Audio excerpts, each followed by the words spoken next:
In this specific video, you're going to learn how to display related posts effectively. Imagine this. Somebody goes to your WordPress site and they read a post.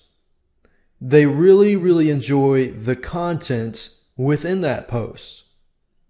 But they don't realize that you have a lot of other content that relates to that specific post. Now, in this example, you will definitely want to use this specific method so that you can help your visitors come to your site, read your posts, and find other related posts to that specific post. In order to do that, you'll want to hop over to your WordPress dashboard, and we're going to be installing a specific plugin called the Contextual Related Posts. So hop on over to the plugins section and click on Add New. And we're going to be doing a search on contextual related posts. Click on Search Plugins, and you'll see the post at the very top. Click on Install Now and OK. Enter your FTP username and password and click on Proceed. And click on Activate Plugin. Now let's configure the settings. So go under the settings and click on Related Posts. You're not going to see the contextual related posts. You're going to see a link for related posts. So click on that.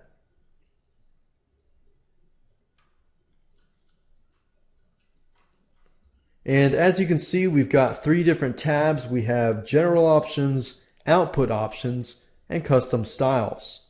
In this case, all we need to do is customize General and Output. For advanced users, you can use Custom Styles and include your CSS files. As you can see, we can change the number of related posts to display. In this case, by default, it is set at 5. So you can change it to 5, you can change it to 10, you can change it to 3, and so forth. In this case, we're going to leave it at 5.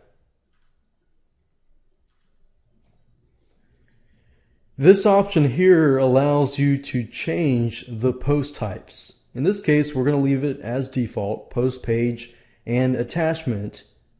And in this section, you can find related posts based on content as well as the title. So in other words, this plugin is going to search for related posts in relation to contents. If you only want related titles, then you'll want to uncheck this box. In this case, we're going to leave it checked. And this section here allows you to list all of the posts or pages that you do not want to include in the results. So you can include these IDs here. You can also exclude categories here. And in this case, you can add related posts to the post content on single posts.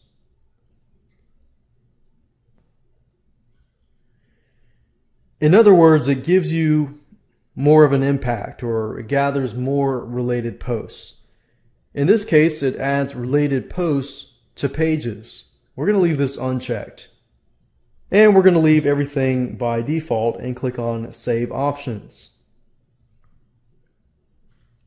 Now under Output Options, this gives you the ability to customize what people see on the live site. So for example, right now, after somebody reads a post, under your post, they're going to see the related posts. Now, what do you want that headline to be? Do you want it to be related posts, or do you want it to be something else? In this case, we're going to leave it as it is. And under this section, if there are no related posts, you can either display no related posts or keep a blank output.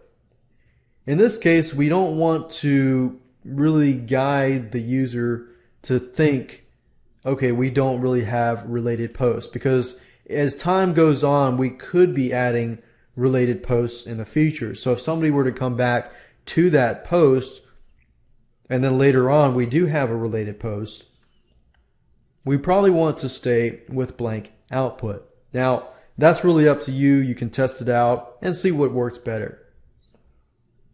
In this case, you can show post excerpts in the lists. For example, they will see the title and they will see an excerpt. In this case, we're going to just keep it as the title and leave it unchecked.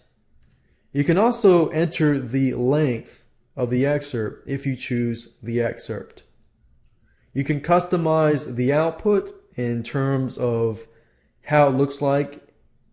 In this case, we have unordered lists and list items, and this is for advanced users, and if you're familiar with HTML, you can change this around. However, in this case, it looks good just like it is, so we're going to leave it as it is. Under this section, Post Thumbnail Options, the location of the post thumbnail. In this case, we're going to use the do not display thumbnails and only the text. If you do have thumbnails, then you might want to display thumbnails for that specific post. You can change the maximum width and the maximum height in pixels for the thumbnail. And most of this deals with thumbnails, so if you want to customize it for a thumbnail, you can. However, in this case, we're going to leave everything by default. And click on Save Options, and that's it.